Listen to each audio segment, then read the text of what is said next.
يقصده الأهالي كل يوم اثنين بهدف شراء احتياجاتهم. وبات اليوم سوقا شعبيا مشهورا في ناحية تربسبية. يعتبر سوق الاثنين من أقدم الأسواق المتنقلة في المنطقة منذ أكثر من 20 عاما، وسمي بهذا الاسم نسبة إلى يوم الاثنين، حيث يفتح ليوم واحد ويجد الناس فيه معظم احتياجاتهم.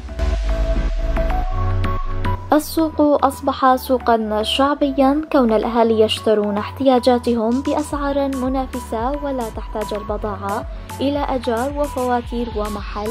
وعن هذا السوق تحدث البائع محمد لإذاعتنا بالقول. منزلية شغل صفات وسبيل لبر السباب عالم قلب بيترها يا عالم ناس نسوق مصر السعر ما إيه بيدري شيطان السوق مصر عالم بيتر درجة يعني السوق مصر تشكي أسعاره وبلدنا عالم بيتر درجة بيدري أفسوق شعبية أفسوق زودة لنا بالسوق يعني عالم بيتر درجة بالسوق كيف عالم بيتر بالسوق إيش برجو عالم رتقي فخير البدرين السعر ما يعني البر أمكن تردي السوق مصر يعني مشكلة البر أرحم تردي السوق مصر يعني كل شوا يعني أم حتىش متى أم عالم الجوابين إنه مثلا أسعارهم جوار كم دكان وأم البر وأنا مزين بس سوق مصر شلون أنا بنشكي يعني جوار بنتكن وعالم باظ ديش وأنا كي يعني قطعة كي بازار كيف بدولار برند $1 زاد شلون شيء يعني الجمع وقتها يعني بلاستيك.